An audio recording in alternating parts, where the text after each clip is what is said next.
Hello and good evening. Hope you've had a magnificent Monday. Mia Gradney here live at the KHU 11 studios with our annual back to school Q&A with area superintendents. You know, KHU 11 is proud to be your education station. We hope we can be helped by offering this connection and conversation with your superintendent. Alvin ISD heads back to class in just a few days, and joining us tonight is the district superintendent, Carol Nelson, and Alvin ISD Police Chief, Michael Putnell. Good evening to you both, and thank you so much for joining us. Good evening, Good evening. Leah. Thank you for having us. Of course. Wonderful to have you here. Real quick, I want to let everyone know who's joining us that we hope to cover a lot of ground and a lot of your questions in the next half hour. Many of you already submitted questions when you took part in the KHU 11 Back to School survey. We are still taking questions tonight. You can text those to 713-526-1111. With that, let's get started. For the first time since the pandemic, the TEA released accountability ratings and school rankings for school districts and individual campuses. Want to ask you, Superintendent Nelson, how did Alvin ISD rank? Mia, we were very excited about our rankings. We rated a B at 88, and that's credited to our staff and our academic team and our teachers in the classroom who helped to close the gap this year after coming back from the pandemic. And we were just so pleased with the progress that our students made this year. To give us a little bit of context, what was the ranking like before the pandemic, the last rating that the district received? So our last rating was right in that area as well. We were a B, we were 89 at that time. So we feel like we have closed the gap.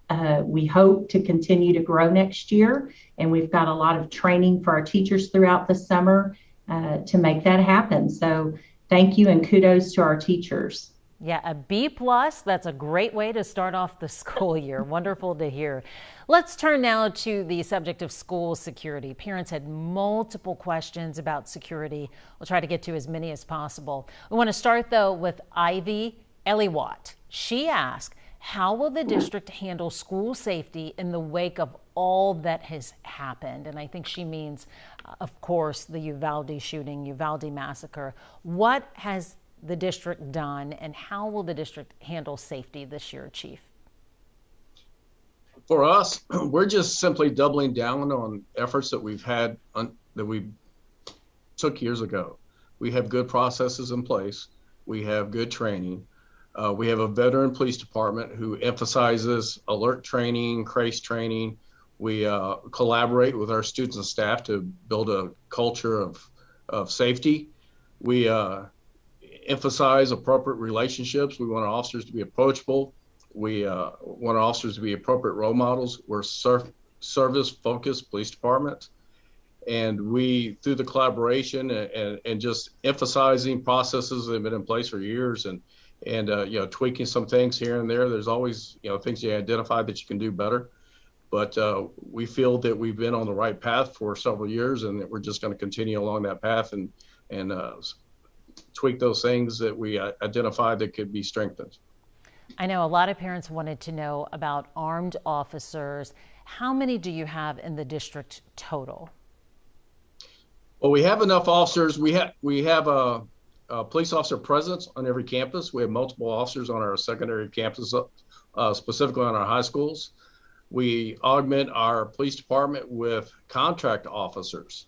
So in addition to our district hired police officers, we have approximately 80 officers that are on our contract list that we use to augment our staffing, our elementary campuses. In addition to a permanent presence on our secondary campuses, we have patrol that also focuses specifically on those elementary campuses. And we emphasize, perimeter checks. We emphasize, door-to-door audits. We've been doing that for years. Last year alone, we had 1,900 security audits that officers performed on our campuses. And is that the average? Is that more than normal, to give parents an idea of just how many that is? Well, certainly more than what we were doing during the COVID pandemic years. But I expect to see more next year. as something we emphasize. The district emphasizes, we have a locked door policy. All perimeter doors have to be locked at all times.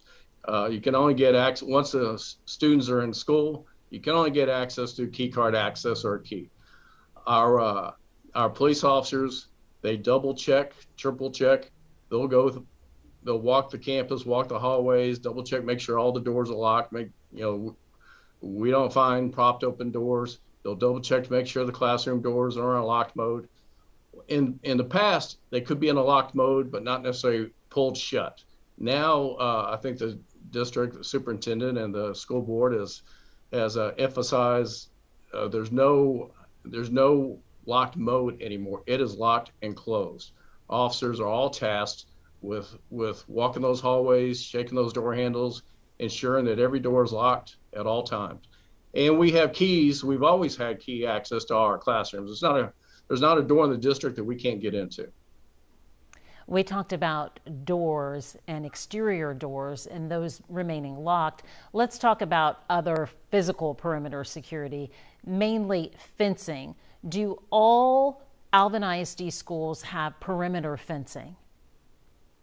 Now, several years ago, the superintendent and the school board emphasized perimeter fencing and security vestibules. That's been a project that's been ongoing for several years. Every district is unique. Every campus is unique. The needs vary. The district tries to address those campus needs individually. All campuses have been prioritized to ensure that instructional space is secure with perimeter fencing. No two campuses will necessarily look alike because we try and tailor the security plan, the fencing plan to the needs of that particular campus. I see. We talked about exterior doors, parents asking about interior doors, specifically classroom doors. What's the policy for those classroom doors? Are there locks on all classroom doors, and are they to remain locked? And how often are those checked? Again, every classroom door every instructional classroom door, it has to remain locked and shut. Our officers, it's double checked by the teachers, but it's triple checked by the police officers. Our officers are instructed as they're doing their walkthroughs, you shake the door handle and make sure. If we were to find a door handle that was inadvertently left unlocked, we're locking it. And it's rare that we find one, but if we do, we evaluate whether it was human error or whether there's a mechanical malfunction. But it is strict policy that all doors are locked and closed. All instructional doors are locked and closed at all times. All right, Chief, we have a question now from Andrea Sanders. She's speaking with us on Facebook. She wants to know, and she has a very specific question, so we'll see if you can answer it or if you need to do a little research for us. But Andrea asked, are the solar school zone sign lights at Nelson Elementary going to work this year? She says it's been 2.5 years since they've worked. Everyone just flies through there all school year. So I can imagine she's concerned about people speeding around a school. Do you know about Nelson Elementary School and the solar school zone lights that she speaks of? I might have to do some research on that one. Okay. It's a lot of our much of our signage in the district is the maintenance of it is the responsibility of the respective municipality or the county, and rather than us, the district may install them during construction of a new school, but it's either the county or the city that maintains them. Well, that's an answer right there, and maybe also where Andrea can get an answer to, and perhaps she can follow up with you via email after tonight. Either way, we'll work to get her some answers, but that was a good start, that's for sure. Another answer to your parent questions, a reminder again to text those questions to 713-526-1111. You can also speak with us on Facebook as well. Superintendent Nelson, we have a parent with concerns about overcrowded schools. They want to know, how are you proactively checking and preventing students who are not zoned to Alvin ISD from enrolling at Alvin ISD schools? And I want to echo here, she asked this question, but we find this in a lot of the school districts that are rapidly growing as well. Yes, Mia, that's a constant challenge. However, we do have a very good system that when anyone comes to enroll, they have to bring certain documents with them that we validate and check. We also, if we get notification that someone is not living where they say they are, we've done a lot of home visits in connection with our PD, also helps us to go out to different areas. And we also have staff who strictly work on residency checks. And so it is a constant challenge. We are a fast growth district, and we notice that some of our schools do have the overcrowding. Therefore, we have to overflow to schools that have seats, but we are constantly monitoring that. And like I said, if it's brought to our attention, we definitely will investigate and look into it. Got it. Let's talk lunch. We received so many questions about school lunches, and we know times are tough with inflation. Last year, lunches were free, and that was per a federal program and COVID. How will the lunch program work this year, Superintendent Nelson? So this year, parents will need to apply for free and reduced lunch to see if they qualify, if they're interested. We have an online program called School Cafe. This way, it keeps it confidential with the family, as well as they get a faster turnaround on if they qualify or not. But we did not raise our lunch prices this year, knowing that there are families out there challenged. We don't want any child to go without eating. So we definitely make sure there's something for the child, but we do encourage our families who may qualify for free and reduced lunch to go on to School Cafe. It's an app. You can put it on your phone. If they don't have access to that, we will help them. They can come to the school or to central admin, and we will help them get on and apply for that. Are there other free or reduced meals made available? I know we talked about lunch, but are there any breakfast meals or after school or even weekends that children could potentially qualify for? So we offer breakfast at all of our schools that falls the same as under the free and reduced qualifications. So if they do qualify, they would receive breakfast and lunch.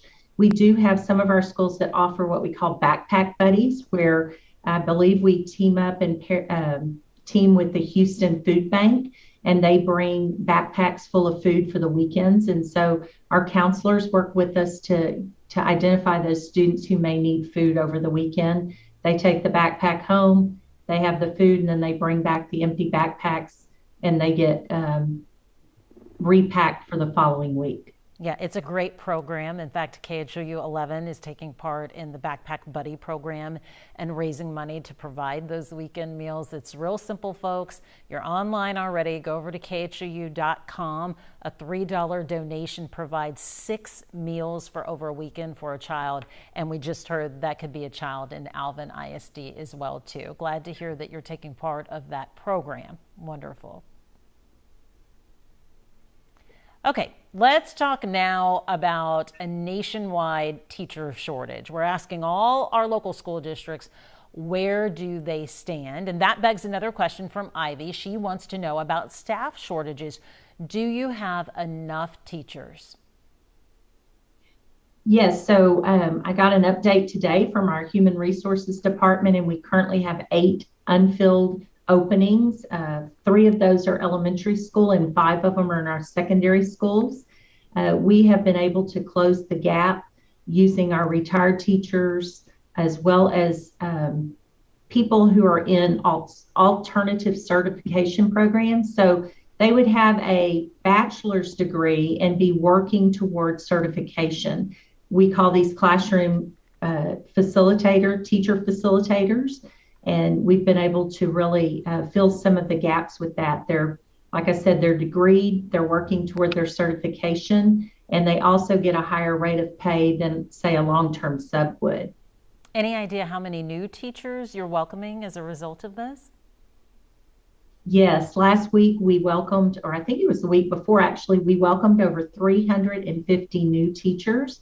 And again, we're fast growth. We're also opening our 4th comprehensive high school.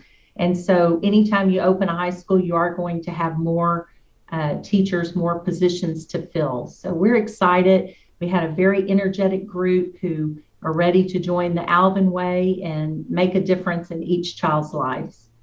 Just 8 openings left. That is the lowest number we've heard so far since we've been doing this the past couple of weeks there. So Alvin ISD certainly closing the gap with needed teachers in the classroom.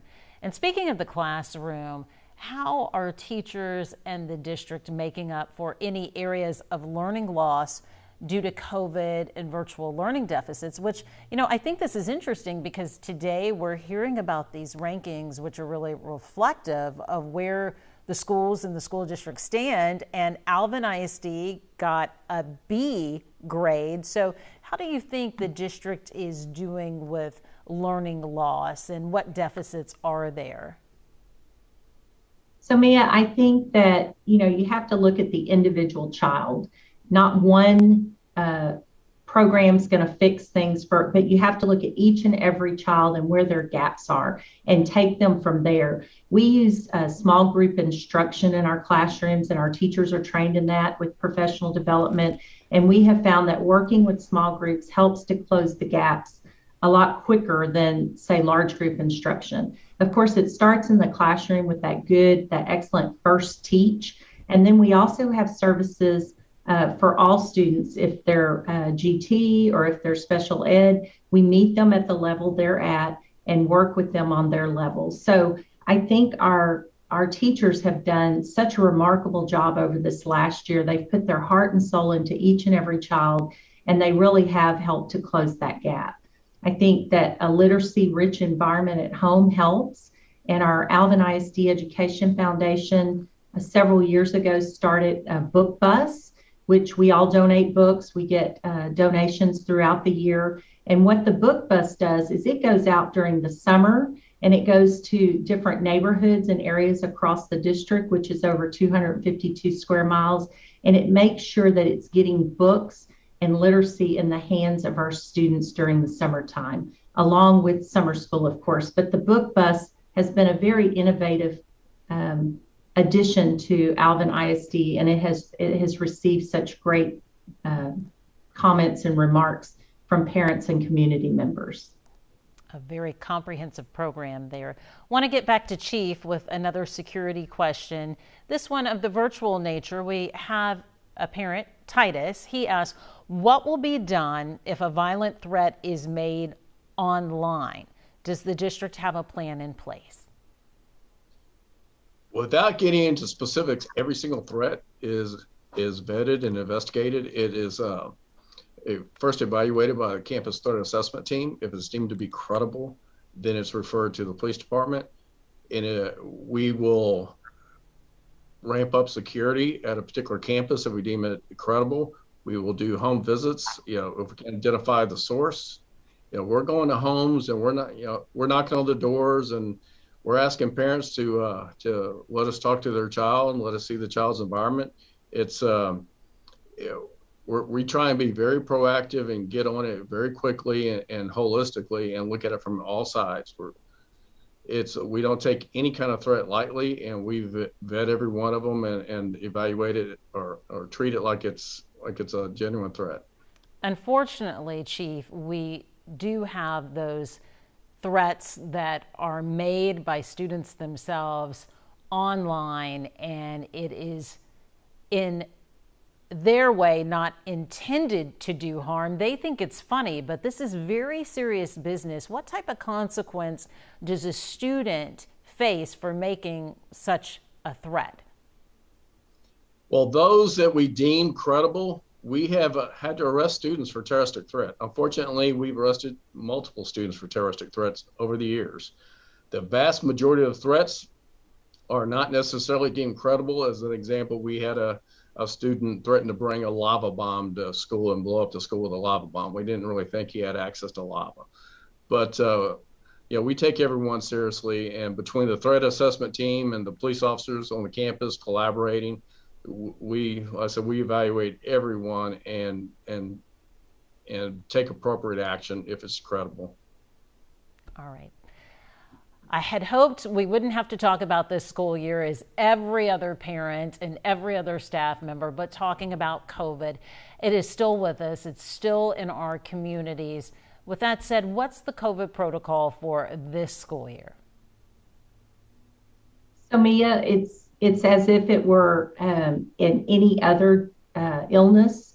We are going to treat it as you know, we're going to treat it significantly like we have in the past. We're going to continue all of our cleaning protocols in our facilities, on our buses. We take it seriously. If a student has fever, and that's fever for any reason, and or symptoms, we ask them to isolate for 5 days based on the onset of the symptoms. And then we're going to encourage them when they come back to wear a mask.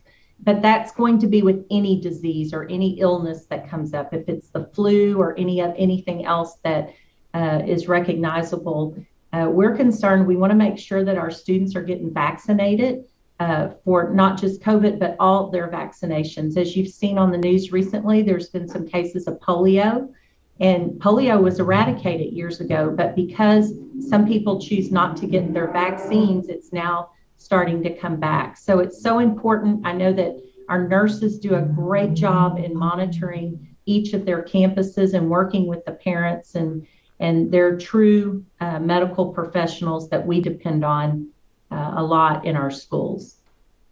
Will you do COVID contact tracing? I know you said you're going to treat it just like any other illness, but as a follow-up, will you do COVID contact tracing at all? So our nurses will be reporting any COVID cases that we know of to our county as well as our state, and we'll required by that. But as far as sending a letter home, we won't be sending a letter home because we feel like it's become, where it's not as severe as it was in the past. Of course, those students who are medically fragile, we continually watch and monitor those students and work with their parents. We have a parent who wants to know, with the number of monkeypox cases increasing, what's the plan with monkeypox this year?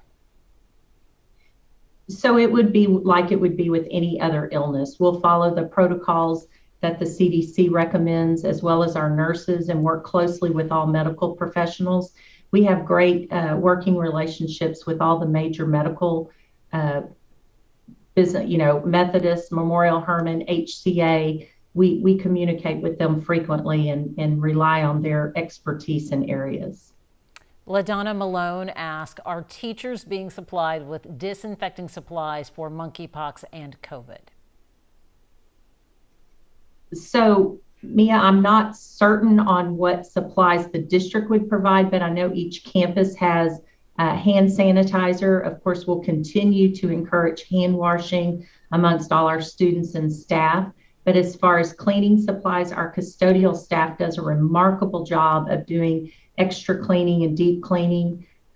Each campus has Clorox wipes and things of that nature. And I'm just not certain. Sometimes they'll put it on a school supply list where certain, grade levels and stuff need them more than others. But as far as a district-wide distribution of supplies, the custodial staff will have that. And of course, if anything is needed, we will make sure that we get that to the campus. Those are all answers to health concerns. I want to switch back real quick to security and safety.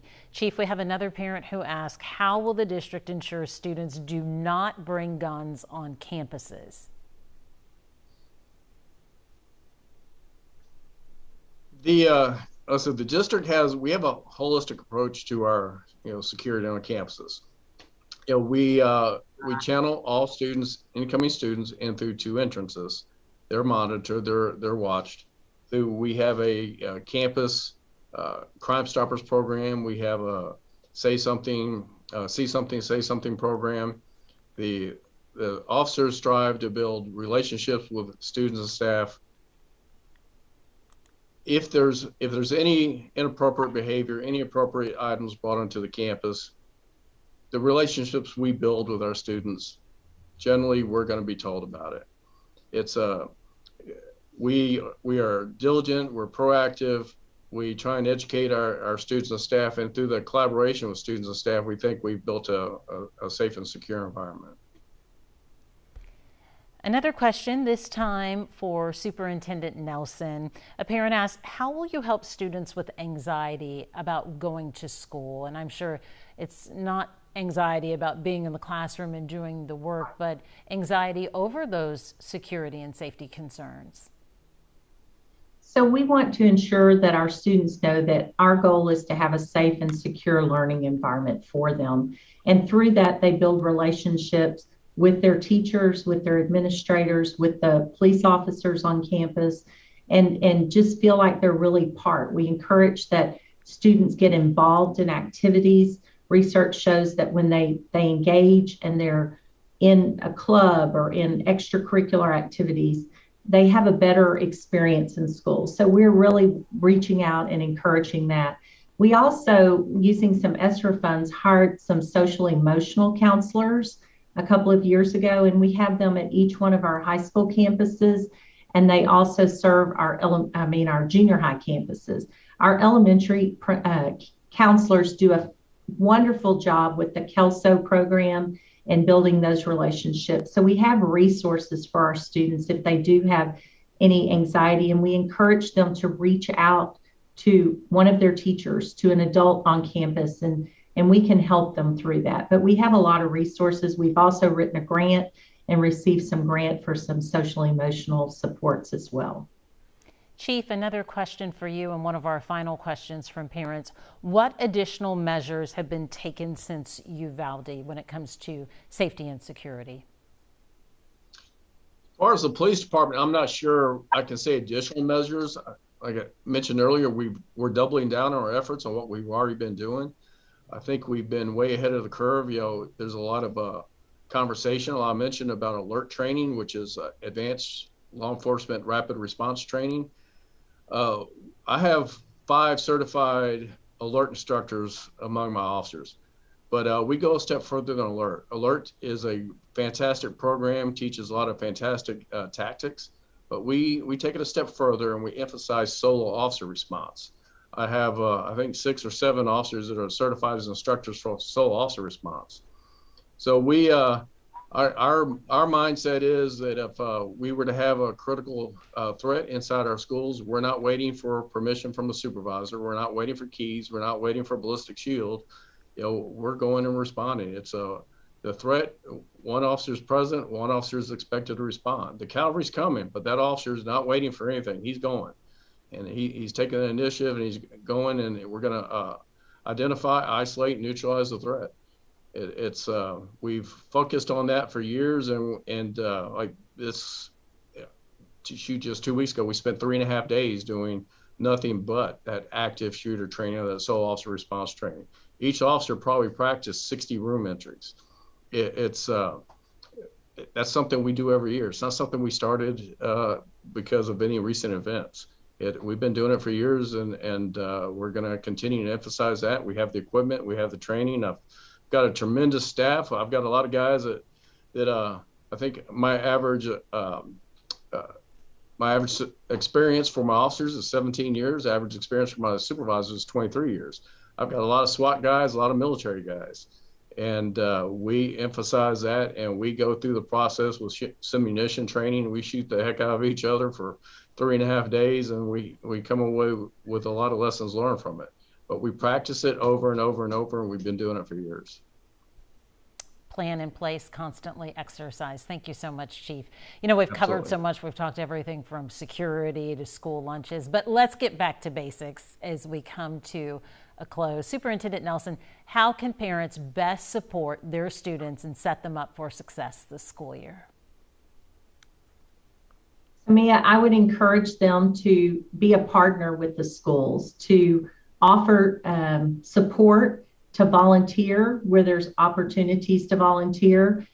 Several of our schools have started up Watchdog Dads again, because we feel like the partnership with the parents is where we can gain as much as possible in that partnership. We have community members who have reached out and offered to help on campuses. We have a YET program where community people as well as staff and retired teachers can mentor a child. And so that's across the district. There's a lot of opportunities. So I would encourage our parents, and I know several of them work. And so just anything, stay in contact, communicate with teachers through email, through text, and and ask questions when you have questions. I mean, they're your children, they're your schools, and we're here to make the experience the best it can be for your child. Superintendent Nelson and Chief Putnell, thank you for your time. I know parents and students certainly appreciate it. KHOU 11 is proud to provide this platform as Houston's education station. Thank you, and all our best on a safe and productive school year. Thank you. Thank you. You're so welcome. And folks, be sure to follow KHOU 11 News on Facebook and Twitter for our next back to school Q&A. And text the word school to 713-526-1111 to take the KHOU 11 back to school survey. Thanks so much, and we'll see you all a little bit later tonight at 10.